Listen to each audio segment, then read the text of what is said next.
Ohio Senator J.D. Vance accepting the Republican vice presidential nomination last night. Former President Trump going to accept the nomination tonight. The former president said he rewrote his speech following the assassination attempt last weekend. Joining us now from the RNC, Congressman Tom Emmer of Minnesota. He's the House Majority Whip, spoke at the RNC on Tuesday night, and good to see you again. We've seen you on the show before, Congressman, and we welcome you back today. Thank you. Thank you. Good to be with you.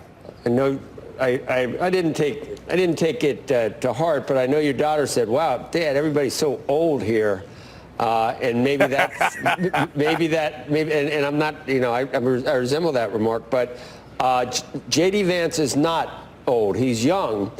And you call him and that's fine, and a Marine, and what a story. We as we learn more and more about that, if people haven't seen, the movie or read the book, but a champion of conservative values, you called him that.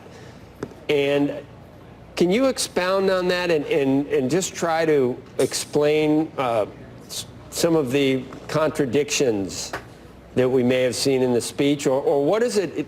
What kind of conservative do you call that? It's not a neocon. Is it a populist con? Is it conservative? Because it's different. There are some things that classic conservatives would sort of shrink away from that we hear from J.D. Vance. Yeah, I don't think so. I mean, if you're talking about classical liberals, which really are the conservatives, were the conservatives, this is what he is. But I'll leave that to the intellectual elite and to the journalism world to try to define what he is, who he is. What he is doing is talking to a problem that has existed in this country for 30 years plus. He's talking to the forgotten men and women that built this country. And he's got a connection to them like no one else. And he can articulate it as well or better than anyone else. I thought J.D. did a great job.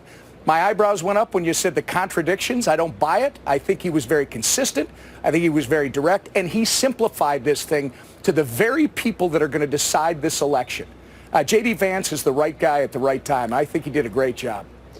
What would be the best way to help? I guess it's, the devil's in the details. What's the best way to help the American worker? Do you think to raise corporate taxes, or is it to cut corporate taxes? Because that is definitely, that's not funny. It's kind of there are people that think that J.D. Vance would support raising corporate taxes, an organization called American Compass, that's the way to do it. Is that the way to do it?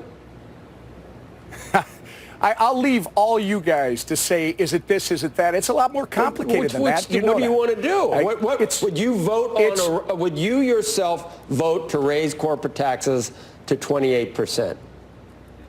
Absolutely not. And I don't think J.D. would be supportive of that either. But that's what people do, is try to pick apart little pieces. What J.D. told us last night is we got to start thinking of that working man and woman first.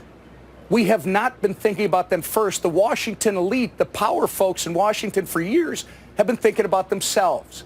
He said, we're going to go after Wall Street. We're going to make sure that we're working for you, the people. It's such a refreshing message that it's going to resonate all across this country. Does that mean more regulations on Wall Street? Do you think that Wall Street has played a role in supplying the capital and innovation and engine for capitalism in the United States, or you think Wall Street's just a bunch of fat cats, trading, moving money around and taking their cut? I mean, this is formally would be something you'd hear from Elizabeth Warren, and he actually has worked with Senator Warren.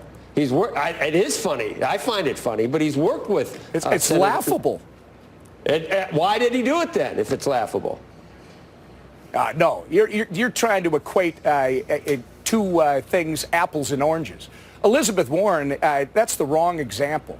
And the idea that one group needs to be attacked over another group, that's the other problem. Stop trying to divide us. I mean, we've got the greatest financial markets in the world. The reason that we want this type of leadership is because they are going to be expansive and inclusive. This isn't just going to be about one part of the economy. It's going to be about the entire economy. And more importantly, it's going to be about the people who build the economy. They come first, not the political elites, not this Democrat Party that's gone off the darn cliff on the left. J.D. Vance is talking to the Midwest.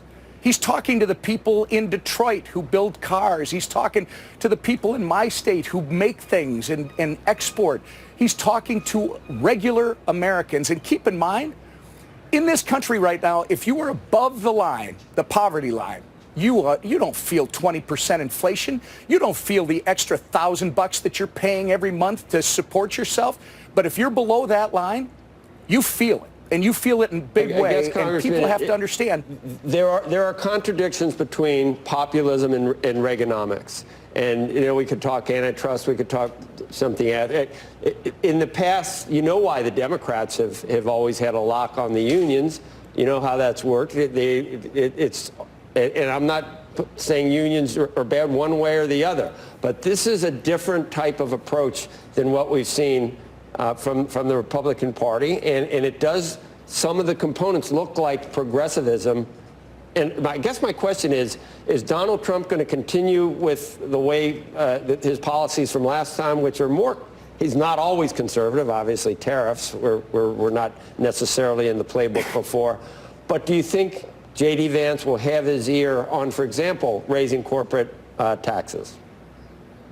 Look, when you try to delve into the academics, I'm going to leave that for the professors. I'm going to leave that for the intellectual elites in this country who all want to label us. What I'm going to say to you, again.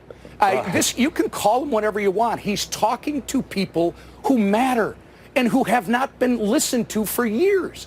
The arrogance of the Democrat Party is one of the reasons why Donald J. Trump and J.D. Vance are going to be elected on November 5th. They haven't been listening to Main Street America for years. They've been telling Main Street America, oh, hey, look at what we're doing. It's good for you. It's not. And people are smarter than that. And that's why this thing is turning. And J.D. talked to him last night. He did a great job. Democrats have been talking to the same people for years, and I don't think the people were. I don't think they benefited from what the Democrats said they were going to do either. So talking about it is one thing. What actually happens is the devil's in the details, and that's why it's not. Well, we got proof. Discussion. We got proof from the last Trump administration. Okay. That was just the beginning. Unfortunately, it ended too quick. Okay. Yeah, COVID did. All right, Congressman. We're preaching to the choir.